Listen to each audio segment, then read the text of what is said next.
Imagine waking up one morning with no recollection of who you are, where you are, or how you got there. No phone, no wallet, no memories.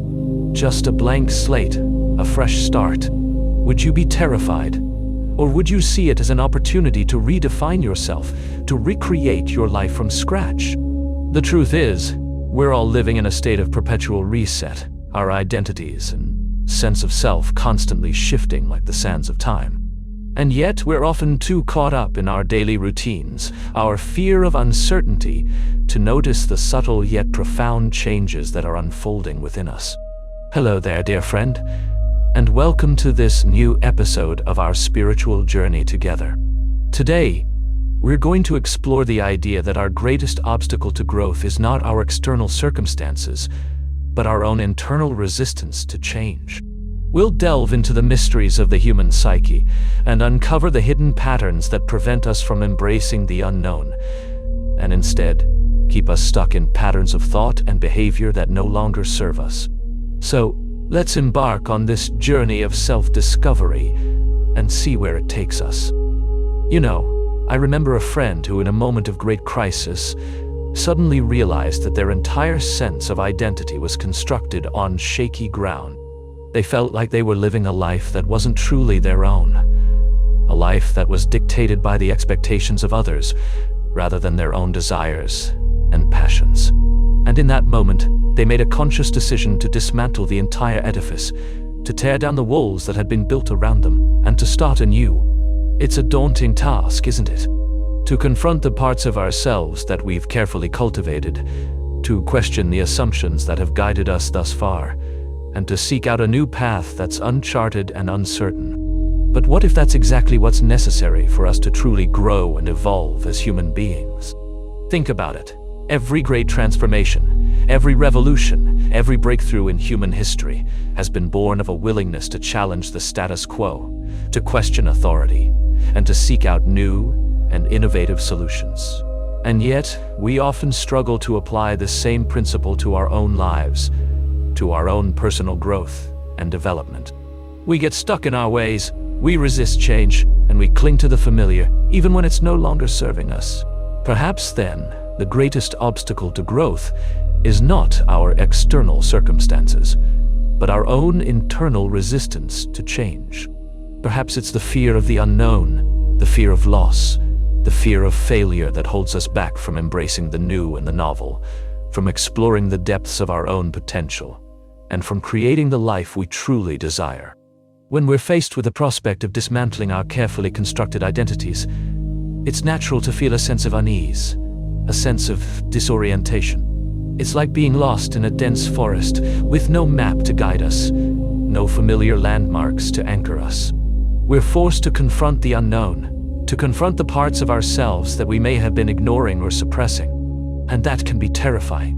But what if, instead of resisting this transformation, we were to embrace it? What if we were to view this journey of self-discovery as an opportunity to explore new territories, to discover new aspects of ourselves? What if we were to see it as a chance to break free from the constraints of our own making, to shatter the glass ceilings that we've erected around ourselves, and to soar to new heights? It's a daunting task, I know. But what if it's the only way we'll ever truly know ourselves? What if it's the only way we'll ever truly find our way? The irony of it all is that we often seek external validation, external guidance, and external solutions to our internal struggles. We look to others for answers, for reassurance, for a sense of belonging. But what if the answers we've been seeking are not to be found outside of ourselves? What if the only way to truly find our way is to look within? The question is, are we willing to make the journey inward? Are we willing to confront the parts of ourselves that we've been trying to hide, to deny, to suppress? Are we willing to let go of the need for external validation, to let go of the need for control, and to let go of the need for certainty? What if the greatest obstacle to growth is not the external world, but our own internal resistance to change? What if our fear of the unknown, our fear of loss, our fear of failure is what's holding us back from embracing the new and the novel, from exploring the depths of our own potential, and from creating the life we truly desire? It's a scary thought, isn't it? To think that the only way to truly find ourselves is to confront the unknown, to confront our own darkness, to confront our own fears. But what if it's the only way we'll ever truly know ourselves? What if it's the only way we'll ever truly find our way? As we embark on this journey of self-discovery, we must be willing to surrender our attachment to control. We must be willing to let go of the need to know exactly how it's all going to unfold. We must be willing to trust in the unknown even when it feels like a precipice is looming before us. It's a delicate dance, isn't it? Between the desire for control and the need for surrender. Between the fear of uncertainty and the willingness to take a leap of faith. But what if, in that surrender, we discover a sense of freedom? A freedom from the constraints of our own making, a freedom from the limitations of our own minds. Imagine being able to approach life with a sense of curiosity instead of a sense of control. Imagine being able to walk through the world with a sense of wonder instead of a sense of doubt. Imagine being able to confront the unknown with a sense of excitement instead of a sense of fear. It's a radical idea, isn't it? To think that we might be able to find our way by letting go of our need to know exactly how to get there. To think that we might be able to discover our true nature by surrendering to the unknown. But what if it's the only way we'll ever truly know ourselves? What if it's the only way we'll ever truly find our way?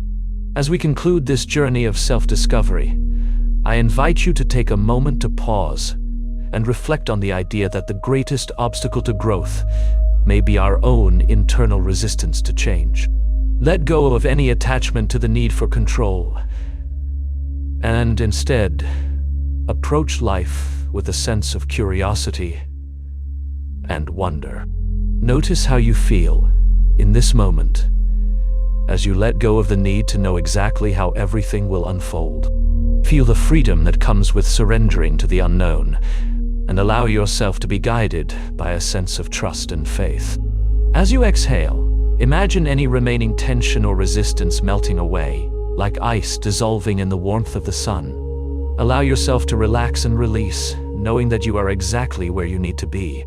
And when you are ready, slowly open your eyes and take a deep breath in. Notice the sensation of the air moving in and out of your body, and the sounds of the world around you. You are here, in this moment, and you are enough. Thank you for joining me on this journey of self-discovery. I hope that these words have resonated with you, and that you have found a glimpse of peace and clarity in the midst of chaos. As you go about your day, remember that you are not alone. Remember that you are part of something greater than yourself, and that you are capable of creating the life you truly desire. Trust in yourself, trust in the universe, and trust in the unknown. Farewell, dear listener. May you walk in peace, and may you find your way, one step at a time.